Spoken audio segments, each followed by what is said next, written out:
وَإِذَا سَأَلَكَ عِبَادِي عَنِّي فَإِنِّي قَرِيبٌ أُجِيبُ دَعْوَةَ الدَّاعِ إِذَا دَعَانِ.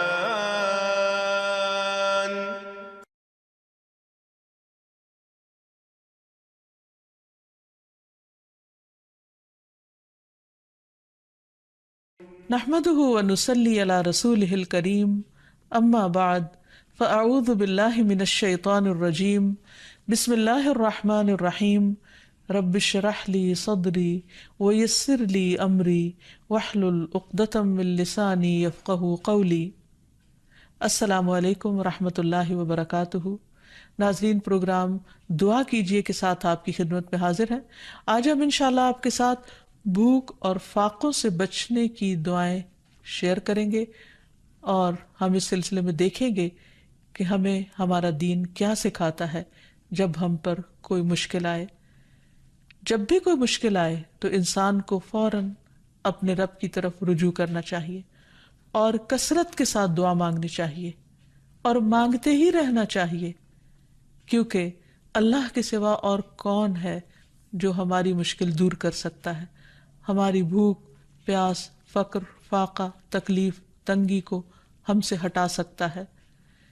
نبی صلی اللہ علیہ وسلم نے فرمایا، جب تم میں سے کوئی دعا مانگے تو کثرت سے مانگے، کیونکہ وہ اپنے رب سے مانگ رہا ہے، کسی اور سے نہیں۔ کیونکہ انسان جب کسی اور سے مانگتا ہے تو وہ ناراض ہو جاتا ہے، وہ نظریں چرانے لگتا ہے، وہ دور ہونے لگتا ہے، تعلقات خراب ہونے لگتے ہیں۔ لیکن جب انسان اپنے رب سے مانگتا ہے تو رب خوش ہوتا ہے، اس دعا کو انسان کے حق میں عبادت لکھ دیتا ہے، اس دعا کے مانگنے پر بے پناہ اجر لکھ دیتا ہے، اور دعا کے مانگنے سے انسان کی مشکل کو بھی آسان کرتا ہے۔ اصل میں دعا رکھی اس لیے گئی تاکہ انسان کا اپنے رب کے ساتھ ایک مضبوط تعلق قائم رہے۔ اسی طرح ایک اور حدیث میں بھی آتا ہے کہ رسول اللہ صلی اللہ علیہ وسلم نے فرمایا، لوگوں میں سب سے زیادہ عاجز وہ ہے جو دعا نہ مانگے، جو دعا مانگنے میں عاجز ہو، یعنی وہ دعا مانگنے میں سستی کرے یا کم ہمتی سے کام لے یا مایوسی کرے کہ میں تو بہت مانگ چکا، اب میں تھک چکا ہوں اور میری دعا تو سنی نہیں جاتی۔ نہیں، انسان کبھی بھی اپنے رب سے مایوس نہ ہو، لیکن یاد رہے کہ دعا مانگنے سے پہلے ہمیشہ اللہ سبحانہ وتعالیٰ کی حمد و ثنا کرے۔ ایک شخص نبی صلی اللہ علیہ وسلم کے پاس حاضر ہوا اور کہنے لگا کہ یا رسول اللہ صلی اللہ علیہ وسلم، مجھے قرآن مجید میں سے کچھ یاد نہیں رہتا، تو مجھے کچھ ایسے کلمات سکھا دیجئے کہ مجھے وہ اس سے کفایت کریں، یعنی میں ان کو زبانی یاد کر لوں اور ان کو پڑھتا رہوں۔ تو آپ صلی اللہ علیہ وسلم نے اس کو سکھایا، سبحان اللہ والحمد للہ ولا الہ الا اللہ واللہ اکبر ولا حول ولا قوة الا باللہ۔ اللہ پاک ہے، سب تعریف اللہ کے لیے ہے، اس کے سوا کوئی معبود نہیں، اللہ سب سے بڑا ہے، اور برائیوں سے بچنے کی ہمت اور نیکی کرنے کی قوت اللہ کے سوا کسی سے ممکن نہیں۔ یعنی اللہ تعالیٰ ہی انسان کو یہ قوت عطا کرتا ہے۔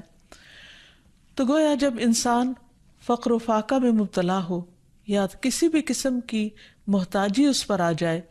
تو پھر اللہ سبحانہ و تعالیٰ ہی کی طرف رجوع کرے،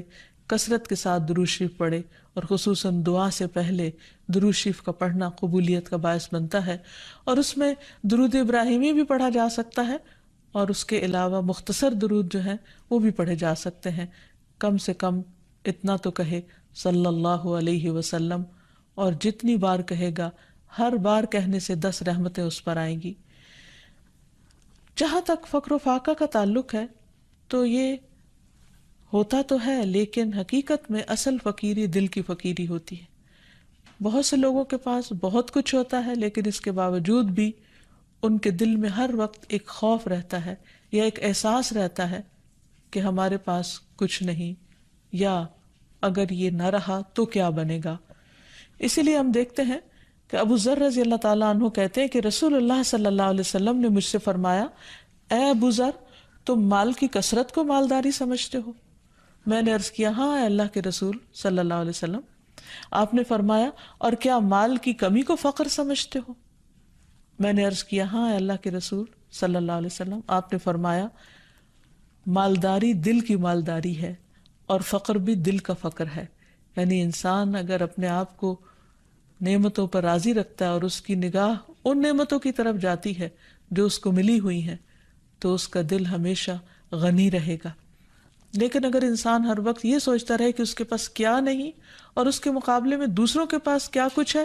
تو پھر کبھی بھی اس کی محتاجی ختم نہیں ہو سکتی۔ اس سلسلے میں یہ بھی یاد رکھیے کہ انسان اللہ کے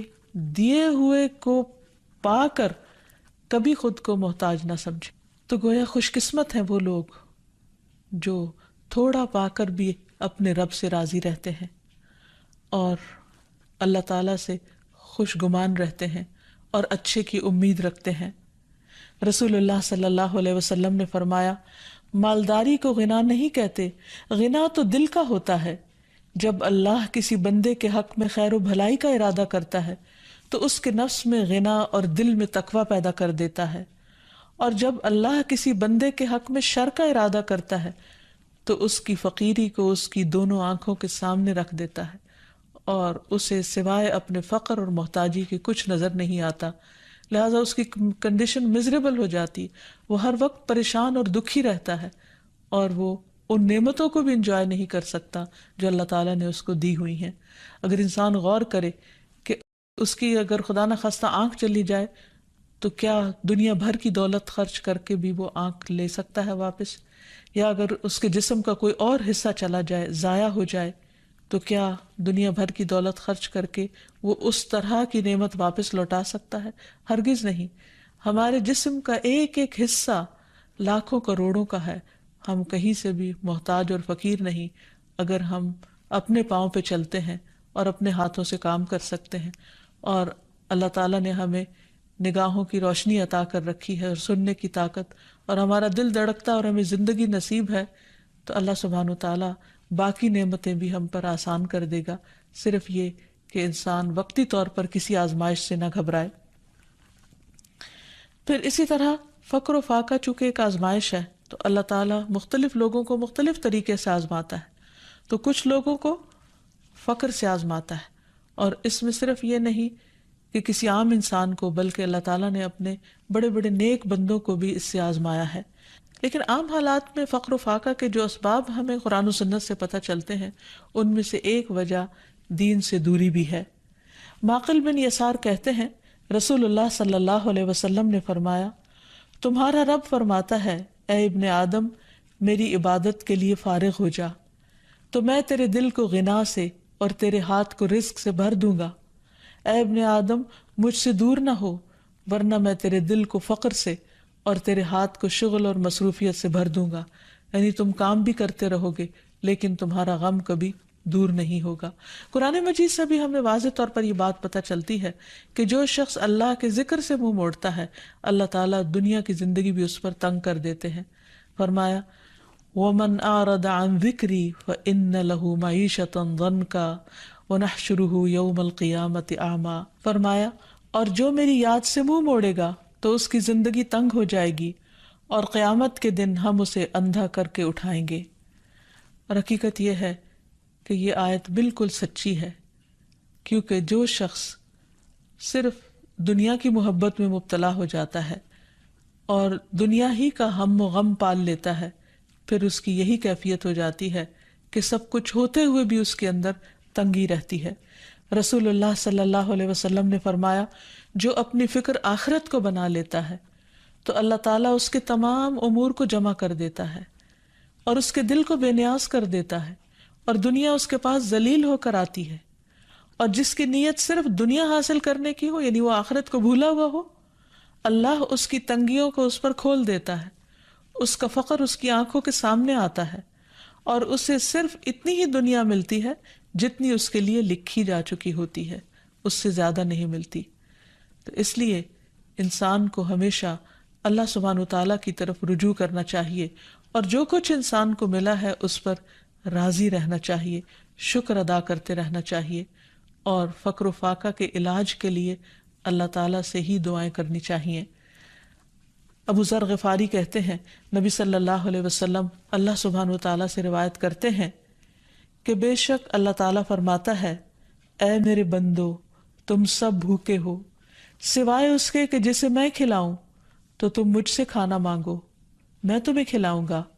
اے میرے بندو، تم سب برہنہ ہو سوائے اس کے جسے میں لباس پہناؤں، تو تم مجھ سے لباس مانگو، میں تمہیں لباس پہناؤں گا۔ تو حقیقت یہ ہے کہ سب کچھ دینے والا اللہ ہے، اس لیے انسان اپنی چھوٹی سے چھوٹی اور بڑی سے بڑی ضرورت اللہ تعالیٰ کے سامنے ہی رکھے، اور جب انسان اللہ سے مانگتا ہے تو اس کا فقر دور ہو جاتا ہے، اور اللہ پر بھروسہ ہی دراصل انسان کو غنی کر دیتا ہے، اور اللہ تعالیٰ اپنے فضل سے بندوں کو غنی کرتا ہے اور ان پر اپنی رحمت نازل کرتا ہے۔ قرآن مجید میں آتا ہے وَأَنَّهُ هُوَ أَغْنَى وَأَقْنَى، وہی تو ہے جس نے غنی کیا اور دولت عطا کی۔ بعض اوقات وہ دے کر لے لیتا ہے، بعض اوقات دینے کے بعد پھر وہ مزید دیتا ہے، اور یہ سب اس کے اپنے فیصلے ہیں، لیکن انسان کو ہر صورت میں اللہ تعالیٰ کی طرف ہی رجوع کرنا چاہیے اور اللہ تعالیٰ کی تقسیم پر راضی رہنا چاہیے، قناعت اختیار کرنی چاہیے۔ اور جب انسان پر فقر و فاقہ یا بھوک کی کوئی کیفیت طاری ہو تو نبی صلی اللہ علیہ وسلم کی بھوک کو یاد کر لینا چاہیے۔ یہ حدیث یاد رہے کہ رسول اللہ صلی اللہ علیہ وسلم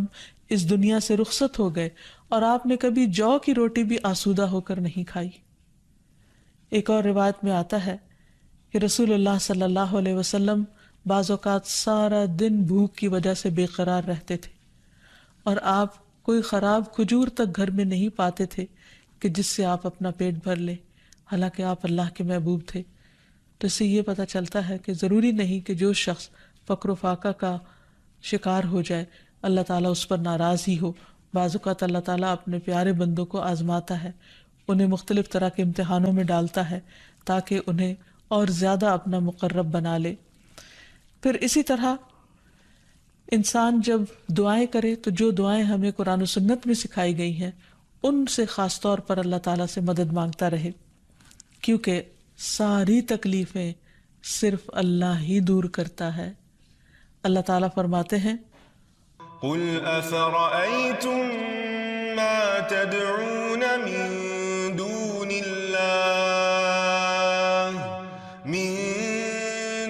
الله إن أرادني الله بضر هل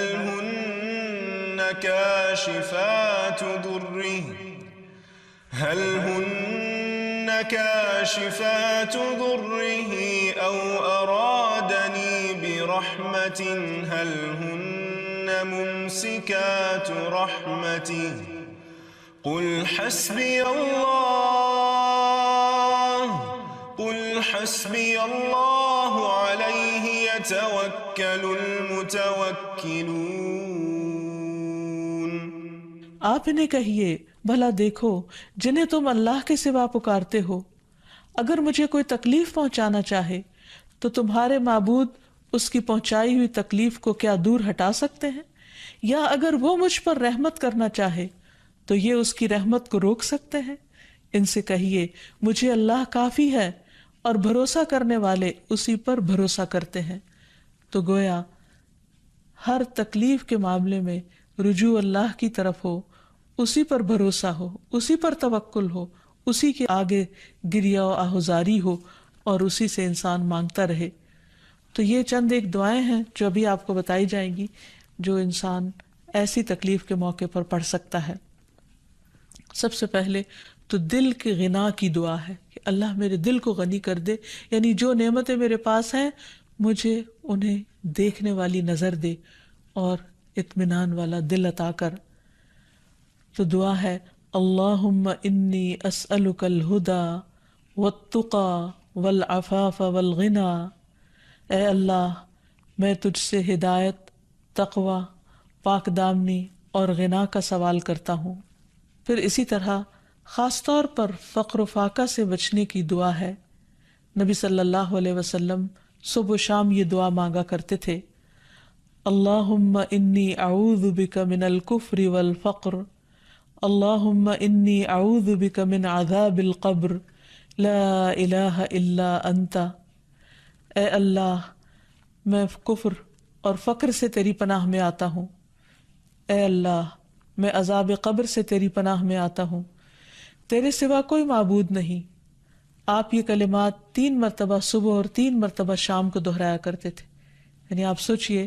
کہ نبی صلی اللہ علیہ وسلم جو اللہ کے محبوب تھے صبح و شام فقر و فاقہ سے بچنے کی دعا کیا کرتے تھے. اسی طرح ایک اور دعا ہے، نبی صلی اللہ علیہ وسلم دعا کرتے، اللہم انی اعوذ بک من الفقر والقلة والذلة واعوذ بک من ان اظلم او اظلم. اے اللہ میں فقر و فاقہ، قلت اور ذلت سے تیری پناہ میں آتا ہوں، کیونکہ بعض اوقات فقر و فاقہ انسان کو ذلیل کر دیتا ہے، اور اس بات سے تیری پناہ میں آتا ہوں کہ میں کسی پر ظلم کروں یا کوئی مجھ پر ظلم کرے. اسی طرح ہم دیکھتے ہیں کہ نبی صلی اللہ علیہ وسلم اپنے بستر پر جا کر جو دعائیں رات کو سونے سے پہلے پڑھتے، ان میں بھی جو ایک دعا ہے اس میں بھی خصوصی طور پر آپ قرض اور فقر سے پناہ مانگتے ہیں. ابو ہریرہ روایت کرتے ہیں کہ رسول اللہ صلی اللہ علیہ وسلم جب بستر پر تشریف لاتے تو کہا کرتے تھے، اللہم رب السماوات والارض ورب کل شیء فالق الحب والنوى ومنزل التوراة والانجیل والقرآن اعوذ بک من شر ذی شر انت آخذ بناصیتہ انت الاول فلیس قبلک شیء وانت الآخر فلیس بعدک شیء وانت الظاہر فلیس فوقک شیء وانت الباطن فلیس دونک شیء اقض عنی الدین واغننی من الفقر. اس کا ترجمہ ہے، اے اللہ 7 آسمانوں اور زمین کے رب اور ہر چیز کے رب، دانے اور گٹلی کو چیرنے والے، تورات اور انجیل اور قرآن نازل کرنے والے، میں تجھ سے ہر اس چیز کے شر سے پناہ مانگتا ہوں جسے تو اس کی پیشانی کے بالوں سے پکڑنے والا ہے. تو سب سے پہلے ہے، تجھ سے پہلے کچھ نہیں، تو ہی آخر ہے، تیرے بعد کچھ نہیں، تو سب سے اوپر ہے، تیرے اوپر کچھ نہیں، اور تو ہی باطن میں ہے، تجھ سے مخفی کچھ نہیں. اے اللہ میرا قرض ادا کر دے اور مجھے فقر سے بے نیاز کر دے. تو اس میں آپ دیکھیے کہ اللہ سبحانہ و تعالیٰ کی صفات کا ذکر ہوا ہے کہ اللہ سبحانہ و تعالیٰ 7 آسمانوں اور زمینوں کا مالک ہے. اور آپ دیکھیے کہ زمین کے ایک چھوٹے سے ٹکڑے میں بھی کتنی خیر و برکت ہوتی ہے، کتنی بھلائی ہوتی. کہاں یہ کہ وہ پوری زمین کا مالک، اور صرف اس زمین کا نہیں، باقی زمینوں کا بھی مالک، تمام ستاروں سیاروں کا مالک، سارے آسمانوں اور جو کچھ ان کے اندر ہے ان سب کا مالک. اور پھر فالق الحب والنوى کہہ کے یہ بتایا گیا کہ اللہ تعالیٰ زبردست قدرت کا مالک ہے. وہ زمین کے اندھیروں میں بیج اور گٹلی کو پھاڑتا ہے اور اس سے بہترین پودے نکالتا ہے جس میں انسان کے رزق کا سامان ہے. پھر زمین سے بھی کچھ رزق نکلتا ہے اور آسمان سے بھی اترتا ہے. پھر تورات، انجیل اور قرآن روحانی رزق ہیں، ان کا ذکر کیا گیا. ان تمام چیزوں کا ذکر کر کے اللہ تعالیٰ کی صفات بیان کر کے پھر ہر چیز کے شر سے پناہ مانگی گئی جس کا کنٹرول اللہ کے ہاتھ میں ہے. اور پھر اللہ تعالیٰ کے کچھ ناموں اور صفات کا ذکر کیا گیا کہ اے اللہ تو سب سے اول ہے اور تو ہی سب سے آخر ہے، نہ کوئی تجھ سے پہلے ہے اور نہ کوئی تجھ سے بعد، یعنی سب چیزیں تیرے ہی کنٹرول میں ہیں. تو ہی ہر ایک کا مالک ہے اور تیرے اوپر کوئی بھی نہیں ہے، اور تو ہی ظاہر ہے اور تو ہی باطن ہے، اور تجھ سے کچھ بھی چھپا ہوا نہیں. اور یہ ساری صفات ذکر کر کے آخر میں کیا فرمایا کہ تو میرا قرض ادا کر دے اور جو مجھے فقر سے بے نیاز کر دے. تو جو شخص یہ دعا مانگے گا انشاءاللہ اسے مالی مشکلات سے، پریشانی سے نجات ملے گی. پھر اسی طرح نبی صلی اللہ علیہ وسلم رات کے وقت جب بھوک کی شدت سے آپ کی آنکھ کھل جاتی اور آپ بے قرار ہوتے تو آپ یہ دعا پڑھا کرتے تھے، لا الہ الا اللہ الواحد القہار رب السماوات والارض وما بینہما العزیز الغفار. کوئی معبود برحق نہیں مگر اللہ جو اکیلا اور زبردست ہے، آسمانوں، زمین اور ان کے درمیان کی تمام چیزوں کا رب ہے، وہ غالب اور بہت بخشنے والا ہے. پھر اسی طرح انسان بھوک سے پناہ مانگے اور اللہ تعالیٰ سے خاص دعا کرے کہ انسان کو ایسی تمام اذیتوں سے نجات دے جو اس کے لیے مشکل کا باعث بنتی ہے. اللہم انی اعوذ بک من الجوع فإنہ بئس الضجیع، اے اللہ میں بھوک سے تیری پناہ مانگتا ہوں، بے شک وہ بہت بری ساتھی ہے۔ پھر ایک اور موقع پر نبی صلی اللہ علیہ وسلم ان کلمات کے ذریعے دعا کیا کرتے تھے، اللہم انی اعوذ بک من فتنۃ النار وعذاب النار ومن شر الغنی والفقر، اے اللہ میں پناہ چاہتا ہوں آگ کے فتنے اور آگ کے عذاب سے، اور مالداری اور ناداری کے شر سے، کیونکہ دونوں کے اندر اپنا اپنا شر ہے کہ انسان کے پاس بہت کچھ ہو تو بھی اس کے اندر بگاڑ آنے کا ڈر ہے، اور اگر کچھ نہ ہو تو فقر انسان کو کفر کے قریب کر دیتا ہے۔ پھر اسی طرح دیے جانے اور روکے جانے کے شر سے بچنے کی دعا سکھائی گئی۔ نبی صلی اللہ علیہ وسلم یہ دعا مانگا کرتے تھے، اللہم لا قابض لما بسطت ولا باسط لما قبضت ولا ہادی لمن اضللت ولا مضل لمن ہدیت ولا معطی لما منعت ولا مانع لما اعطیت ولا مقرب لما باعدت ولا مباعد لما قربت واعوذ بک من شر ما اعطیتنا وشر ما منعت منا، اے اللہ جو تو پھیلا دے اسے کوئی سمیٹنے والا نہیں، اور جو تو سمیٹ لے اسے پھیلانے والا کوئی نہیں، یعنی ساری طاقت تیرے ہی ہاتھ میں ہے، ساری طاقت کا مالک تو ہی ہے۔ جسے تو گمراہ کر دے اسے کوئی ہدایت دینے والا نہیں، اور جسے تو ہدایت دے اسے کوئی گمراہ کرنے والا نہیں، جس سے تو روکے اسے کوئی دینے والا نہیں، اور جسے تو دے اس کو کوئی روکنے والا نہیں،